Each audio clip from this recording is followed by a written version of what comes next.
Welcome to Homeschooling Outside the Box, the podcast that encourages and equips moms to homeschool an outside-the-box child.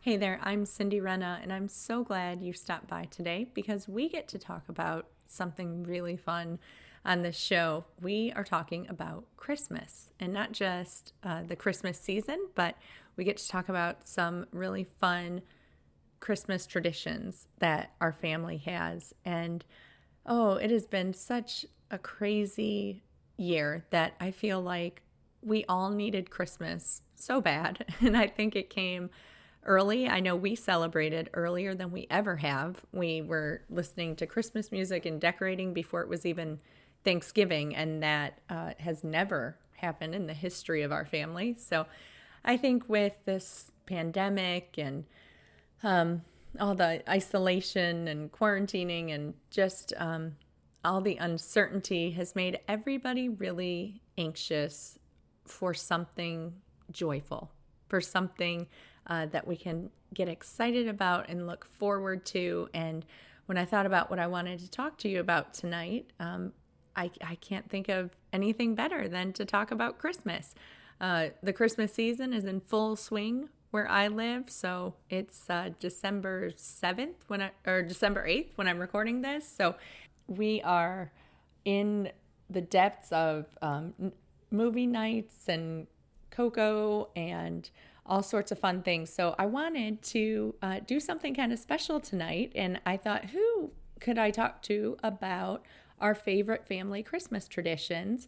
And then it dawned on me that my family would be probably the best people to chat with on this subject. So in just a little bit here, you're going to get to hear from my kiddos about some of our favorite family traditions. So they're very excited to get on here and chat, but I would love to hear some of your favorite traditions too. So be sure to share some of yours on the Facebook page or Instagram at cindyrenna.com. All right, so let's get started with Christmas traditions.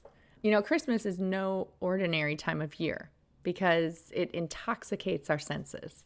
So we've got the air that smells like pine and sugar, and the days are filled with music and stories. And I don't know about you, but our homeschool always sort of takes on a different atmosphere in December. And the soft, warm sleeves on our arms and thick mittens on our hands and hat on our head triggers our mind to think cozy thoughts, even though it's biting cold outside. Our taste buds begin to crave cocoa and peppermint. Our children's eyes glow with the sparkle of twinkle lights reflecting in them.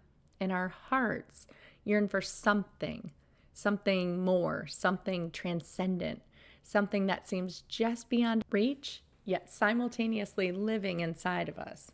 The Christmas spirit is what we call this, or rather, the spirit of Christmas, Christ incarnate, Immanuel, God with us. So what is it about this season that ignites joy in you? Like I said, I feel like everybody is more anxious than ever this year to kick off Christmas, and I think that's why. I think that's what we're seeking. And I know for me, it's hearing that first Christmas song on the radio or pulling the decorations out of the attic. And it could be for you a special cookie recipe that's been passed down through generations of your family, or a particular movie or book that just has to be read every year. We've got quite a few of those I'll share with you in just a little bit. Or maybe there's a trip that your family takes, and maybe you can't take that trip this year because of COVID, and maybe you're missing that, or you feel that absence of family that you usually see, or friends that you usually get together with, or a favorite party that you go to that might be very different this year. So traditions are the stitches that hold a family culture together, and they're woven throughout our year and throughout generations, creating a masterpiece over time. And they can be simple, and they can change, and new ones can be added, and old ones fall away. And traditions of the Christmas season are unique to each of our families. So today I would love to share some of our favorite family Christmas traditions with you. If you look at the show notes or head to my blog and read this, you will see lots and lots of links to click on for your convenience. So if something sounds interesting or appealing, you can just click through and get more information on it. Some of those links are called affiliate links, and all that means your purchase price, if you end up looking at a book perhaps that I've linked to, your price is not going to change, but I get a little thank you from Amazon. So if you do check any of those out, thank you in advance for your support.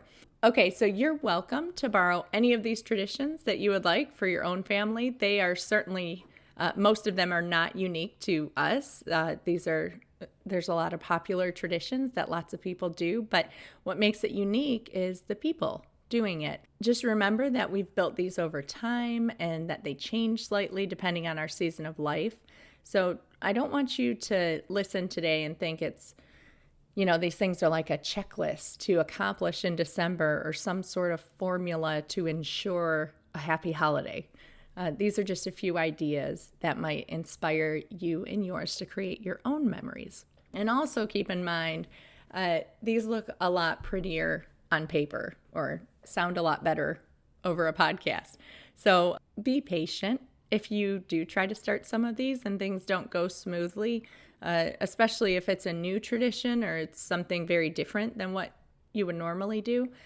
And just remember, many times in my own home, there are huge messes to clean up and people interrupt while I'm reading, or we miss a reading entirely, or I forget to hide the elf again. If you don't know about Elf on the Shelf, I'm going to talk more about him in a minute, but I'm a chronic forgetter with that. But faithfulness is what counts. And so we just keep moving forward. So just like mansions are built brick by brick, traditions are built moment by moment, year after year, and truthfully, nobody really remembers the little hiccups along the way. All right, so now in no particular order, I am going to share 10 of our family's favorite Christmas traditions, and as I do, you will get to hear the voice of special guests as they've each kind of picked one that's their personal favorite. So I will kick off the first one by myself.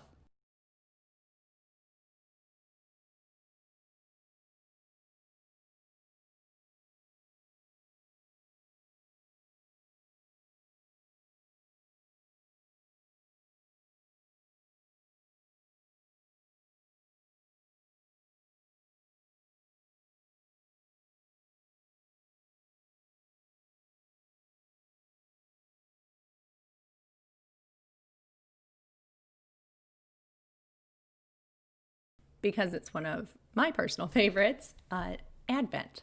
So for the 4 Sunday nights before Christmas, we celebrate Advent by turning off all the lights in the house and lighting a candle, or 2 or 3 or 4 or 5, depending on which night it is. If you're not familiar with Advent or the liturgical calendar with the church, I have a link in the show notes that shows you the guide that we're following this year.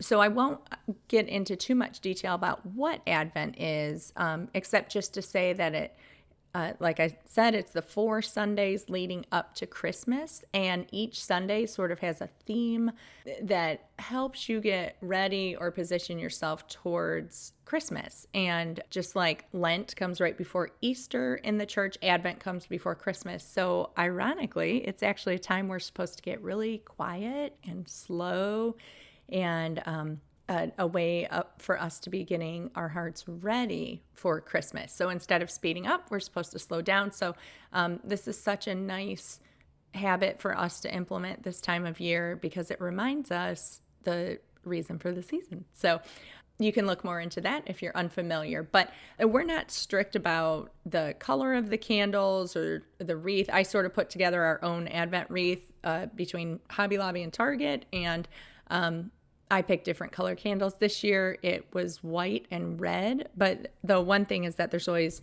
one single one that is its own color. So it's one red and then 3 other white tapers and a center white candle. But what does stay the same is we always read a verse or a short devotional of some sort. And then we sing a song together after. And when I say we sing a song, that means I sing a song and a couple of the other kids sing along. And there's definitely some who shall not be named who prefer to hum, or I have one that just speaks the last word of the line, or some that just stay respectfully silent. So we all worship in our own way. It's not about everybody having to do everything the same way, but it is a time to practice reverence. And there is something almost magical about sitting in dark stillness with only the gentle glow of candlelight. That is really special.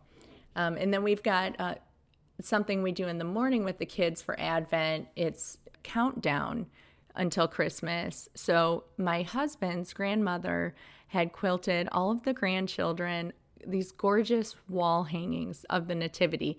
I'll have to post a picture on Instagram. It's so beautiful. But each day we add a donkey or a sheep or a star or another minor player in the nativity story until we get to the last 3 nights, and that's when we add Joseph and Mary and then finally Jesus. So it's really neat for the kids to get to hang up a little character each day, and as you see the wall hanging filling up, you know Christmas is getting closer and closer. Okay, and the second tradition I want to share with you is actually a new one that we just started this year. It's, I'm calling it the Christmas Book Countdown. Some people have called it the 12 Days of Christmas Books. Some people do it for the whole 25 days of December. We just ended up starting after Thanksgiving. But what it is that I collect all of our Christmas picture books and I wrap them all up.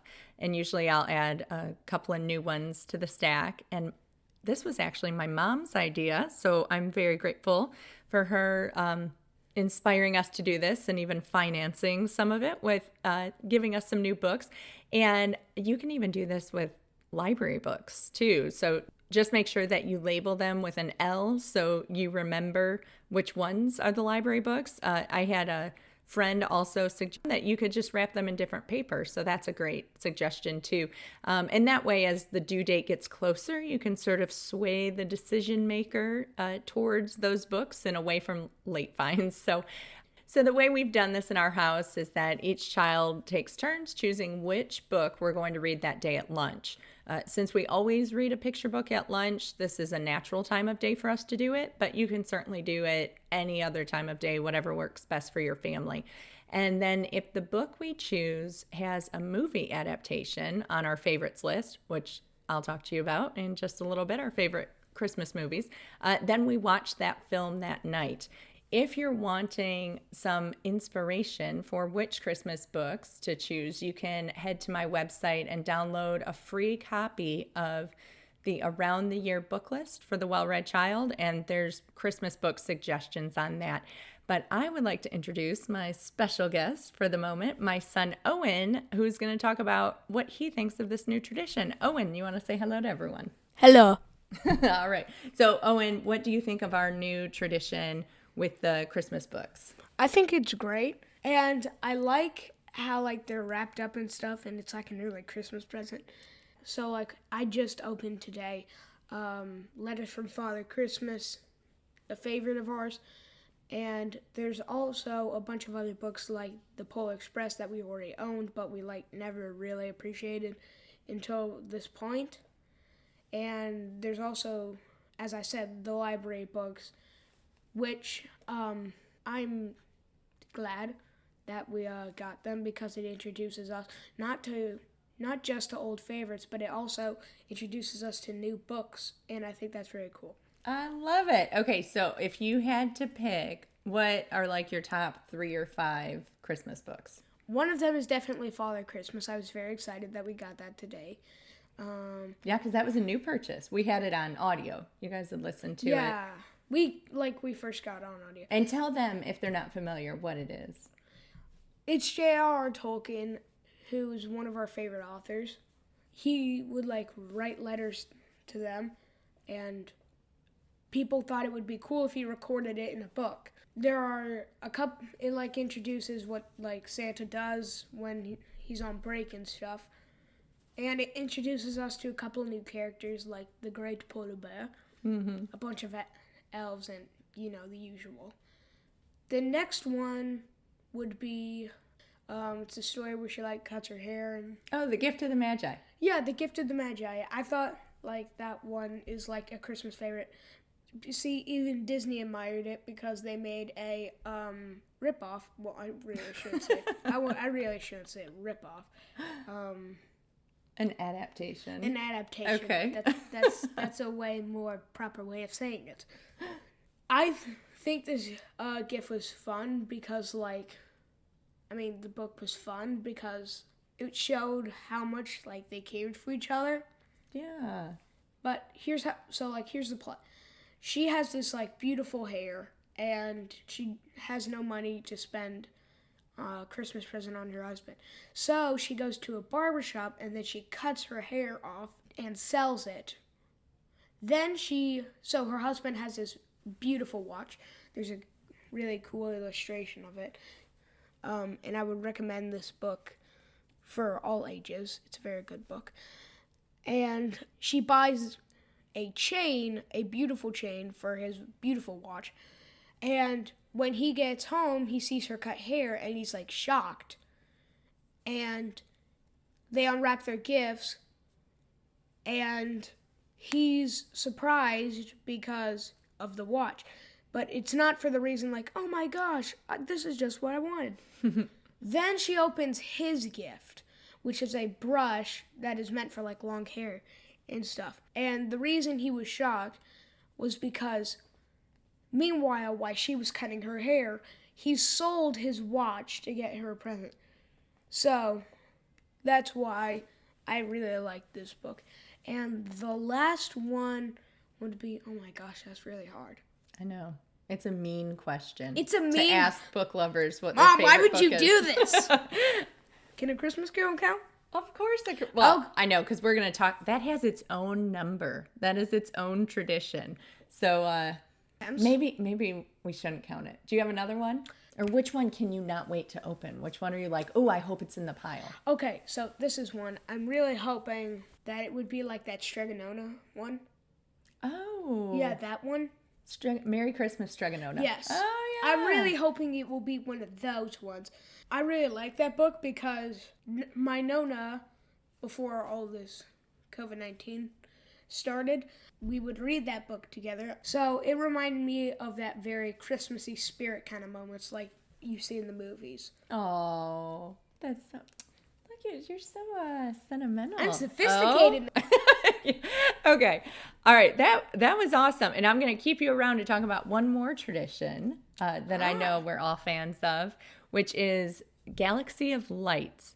So when we first moved to Alabama, one of the biggest shocks to the system was having no traditions in place. So my husband and I both come from pretty decent sized families, and Christmas is always a busy time. And when we first originally moved here, that Christmas before we moved, we had newborn twins. So we were definitely, everybody wanted us at their party. And we attended 7 parties in 1 week. So when the prospect of a totally empty Christmas Eve confronted us, we decided to just make a new tradition. So the local botanical garden puts on a huge light display that you can drive through. I know they do this in lots of different places, so there might be one near you. So then every December 24th, we put on our PJs and we pour cocoa into to-go cups and we drive through the Galaxy of Lights. And we all really look forward to it. Can you tell us what is your favorite part about the Galaxy of Lights tradition? I like how it's like in the dark. I know most people won't like get this, but I like riding in the car at nighttime, and just the fact that I'm in my pajamas and I'm holding a hot cocoa under my blanket just makes me want to fall asleep. But then I force myself to keep awake. Because I mean, like, who doesn't want to see Jack Frost? Right? Yeah. Hey, true story. When you and your brothers were all toddlers, you know, this is when we started it, and we drove all the way out there, and all 3 of you fell asleep. And so you missed the whole, all 3 of you missed the whole light show. I find that interesting. Okay, so what else do you like about it? Being in the car at night? I forgot the blanket part. Yeah, I like how quiet it is. So do you have a favorite display that you look forward to? I do. What is it? I said it. Oh, the Jack Frost one? Yes. Okay. But, like, they put new ones up every year. Like, if you notice that, like, they'll put, like, one new thing up. But the Nutcracker with the gingerbread house is one of my favorites. And I'm hoping they'll put, like, a new one up there, like, showing A Christmas Carol. Did they already do that? No. I don't know. We'll have to look this year. I keep forgetting. I know. That's what's fun, is it's new every year that way. All right. Well, I'm so glad that you got to come on today and talk to my friends and that they got to meet you. So, Owen, thank you so much for being on the show. You're welcome. Merry Christmas and to all a good night. Nice. All right. And the next tradition up is Samaritan's Purse. So this is the name of a wonderful organization that does some really neat charitable things around Christmas time. So every year our family packs a shoebox. You can click on the link in the show notes if you want to find out more about that. But essentially you just choose if it's going to be for a boy or a girl and then what age range. And then your family goes and fills up this shoebox with toys and coloring supplies and craft things and maybe fun socks or anything that a child that age would enjoy receiving.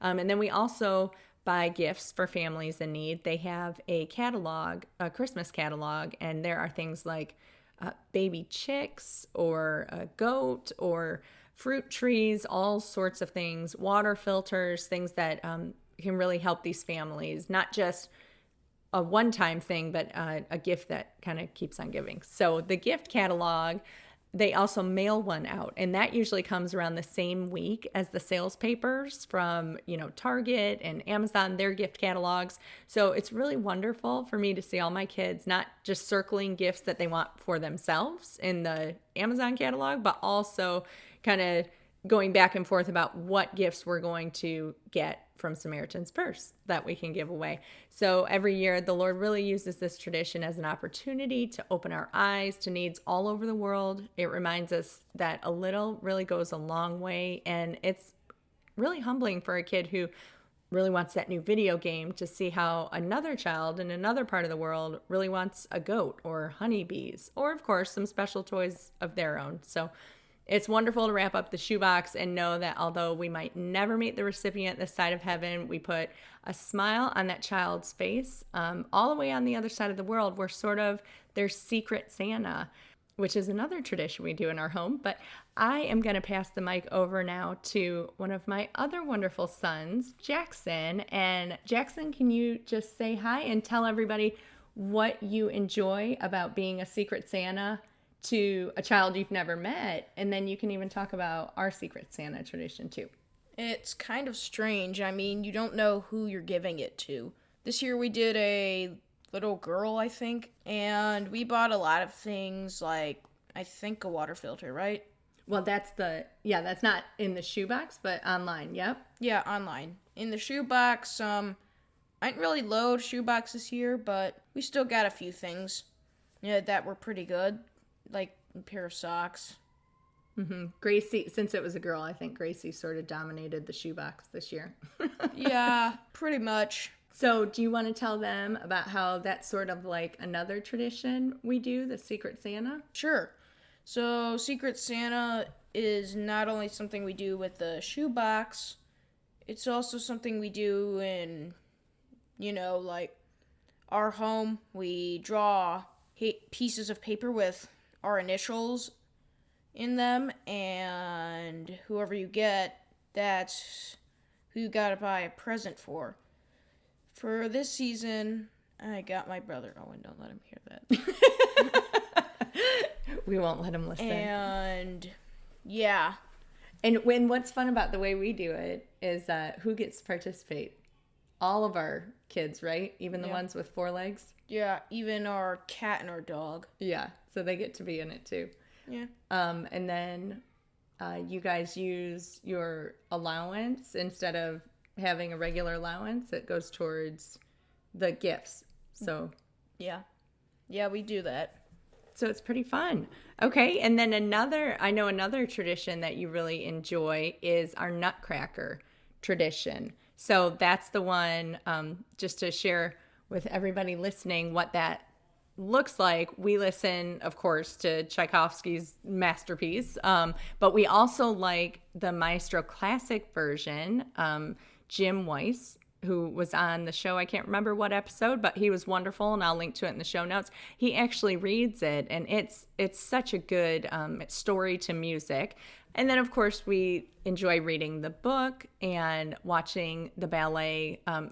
We would like to go see it live. We do that when we're able to, but with COVID, that's probably not going to happen this year. So we have also watched it on video as well. And there's links to all of those resources in the show notes if you want to check it out yourself. But every year we buy a new nutcracker to display on our mantle. And we've got everything from a traditional nutcracker doll to a baker to a snow queen. We even have a Santa Yoda.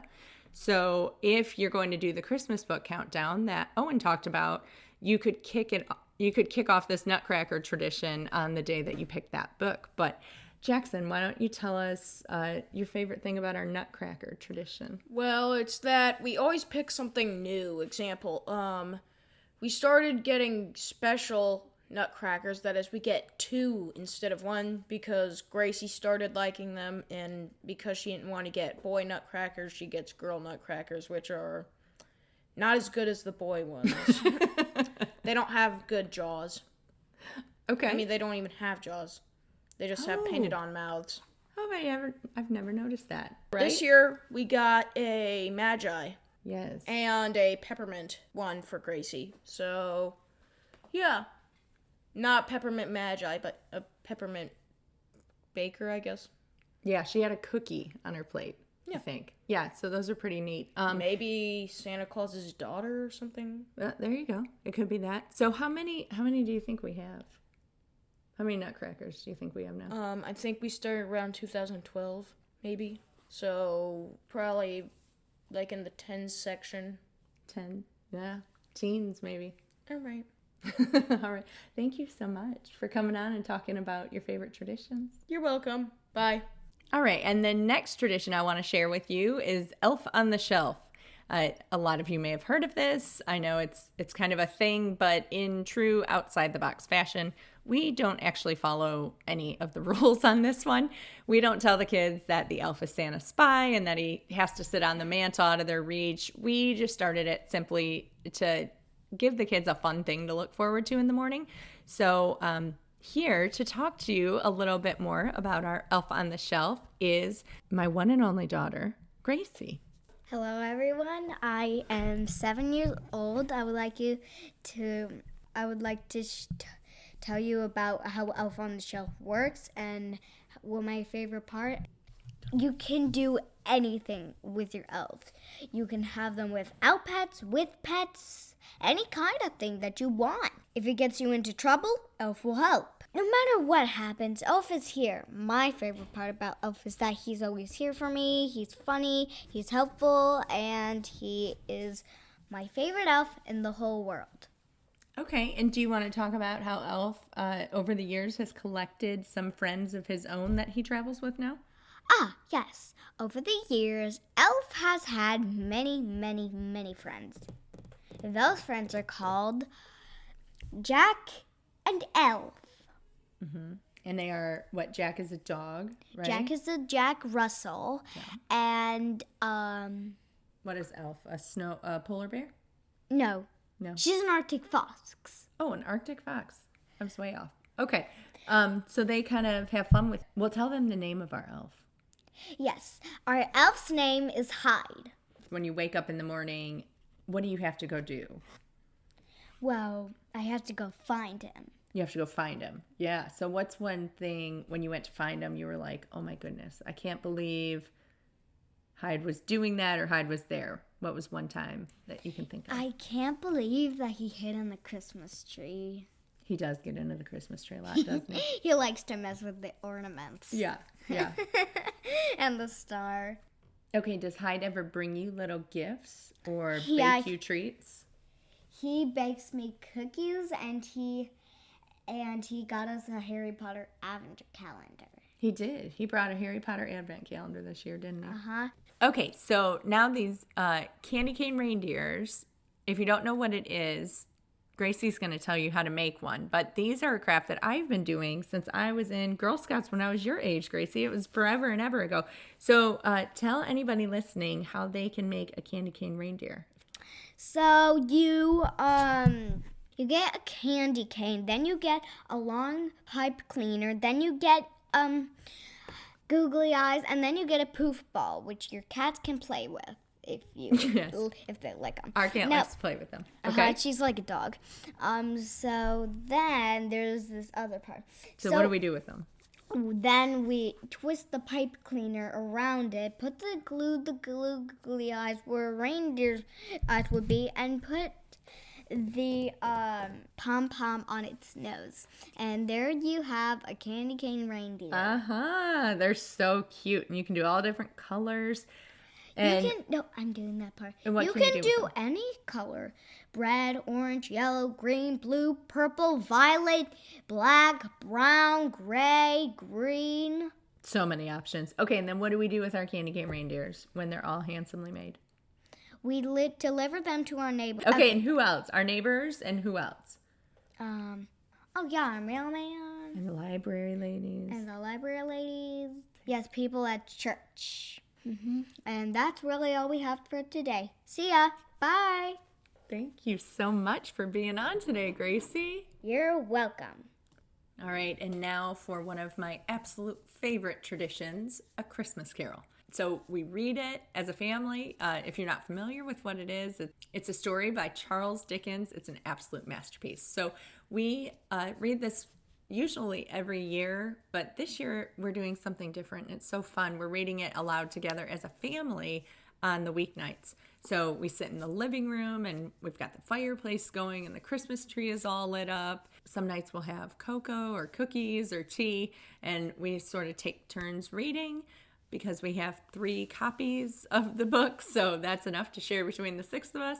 And then when we finish, we watch Disney's A Christmas Carol, which is our favorite adaptation of the book, and also the movie The Man Who Invented Christmas, which tells the story of Dickens' masterpiece. So with me now, my oldest son, Benjamin, and he absolutely loves this story too, so I thought it'd be perfect if he talked to you a little bit about it. Ben, do you want to say hi? Hi. So why don't you tell them a little about our Christmas Carol, our love of A Christmas Carol? It's an interesting story. It goes back in the old days of London. And technically, it features many stuff to resemble of what Christmas was like in those old days. Technically, it also has a good story of redeem and friendship and family and Christmas. Absolutely. So what is your favorite part of this story? Because I know you're a pretty big fan of this book, aren't you? Yeah. Yeah, you've liked it for a long time, huh? Yeah. So what is your favorite scene? I don't really know. A lot of them seem to be fun. Probably one of them could be that Scrooge goes to the past with the Ghost of Christmas Present. It's one of my favorite staves. When he goes to the past? Yeah. Yeah. All right, and now Ben's going to talk to you about another one of our favorite traditions, which is a Christmas tea that we do. It started when my boys were younger because we had a lot of helpers, so babysitters and therapy volunteers and friends who would do errands for me and neighbors who would always loan me sticks of butter or cups of sugar. So I wanted to do something nice for them around Christmas. And so this is what came together. So Ben, do you want to tell them what our Christmas tea is? Yeah, sometimes it's hot cocoa mostly. It can probably be some nice peppermint tea to go with the flavor for Christmas. And we sometimes usually have, most likely, cookies. Probably chocolate chip or sugar or just something like that. One of those common Christmas cookies. Yep, and then we invite people, and then what do we do? We sit at the table, we pray, and we read a poem. Yeah, you guys like to do a little entertaining. Sometimes we'll read a poem. Remember that year Jackson played the Nutcracker, right? Yeah. On the piano. Maybe. And then sometimes people read or sing. And then does our guest get a little present? Yeah. That's always nice. Yeah, this year it's a bracelet. Don't tell her. This year, because of COVID, we have a teeny tiny Christmas tea party, don't we? We just have one guest, but that's okay. Yeah, that's okay. It's always okay if someone comes, even if it's only one person. Absolutely, because we want to thank them too, Because don't at least someone comes. we? Yeah, we're thankful for everyone in our life, right? So you can do this with your friends. You could do it with neighbors. It could be a mom's night out for your homeschool group. Like I just shared with COVID, obviously things are different this year. So ours is a very small tea party, but we can't wait to have it and enjoy this tradition and share our time with someone we love, right? Right. Okay. Merry Christmas. Thank you so much for being on. You're welcome. And the final tradition that I want to share with you is movie nights and days. So we are big movie fans, and we get pretty liberal about allowing movie nights during December. Usually we just do these on the weekend, but since our workload is so much lighter and there's so many wonderful Christmas movies to watch, movie nights can even spill into the daylight hours, especially when weather is bad. And so I have put together a list of our favorite Christmas movies. They're in no particular order, but these are the films that we look forward to year after year. And I won't give you the complete list here. You can go to the show notes and see all of them, but a few that I will point out are It's a Wonderful Life. That is hands down my favorite Christmas movie of all time. It's such a beautiful film, and just I feel like every person alive needs to see that movie and have it impact their lives. One that you might not have heard of that I want to talk about is Buck Denver Asks, Why Do We Call It Christmas? This is put together by the guys who did VeggieTales. There's a whole series called What's in the Bible that my kids loved, and it goes through literally every single book of the Bible. It's 13 DVDs. Well, they did a Christmas edition, and it is so wonderful. It goes through where Santa Claus came from and why we celebrate Christmas, why we put trees in our home, and it just gives the origin story to a lot of things and kind of brings together all of what our modern culture declares Christmassy and gives the reason behind it, and does a really good job bringing everything back to Jesus and showing how we can sort of marry these worlds. Some other favorites, of course, are any version of A Christmas Carol, Elf, Home Alone, Miracle on 34th Street, The Polar Express, Charlie Brown Christmas, One Magic Christmas, Arthur Christmas, and so many others. So go ahead and check out the complete list in the show notes. I know you won't be disappointed. These films have made Christmas just a little more magical for us every year for decades. So make sure to check those out. It's been so fun talking with you about all of our favorite family Christmas traditions, and I would love to hear some of yours. So make sure to leave a comment or head over to my Facebook page at cindyrenna.com or Instagram, cindyrenna.com, and chime into the conversation and let me know some of your favorite Christmas traditions. And I hope you and yours are having a very, very Merry Christmas. Thanks so much for listening to Homeschooling Outside the Box. If you are loving the show, please head over to iTunes and leave a review. This is a great way to help other moms just like you find encouragement in their homeschool with their outside the box child as well. For more encouragement, be sure to head to cindyrenna.com, and you can check out some great blog posts as well as a shop that will help equip you on your homeschooling journey.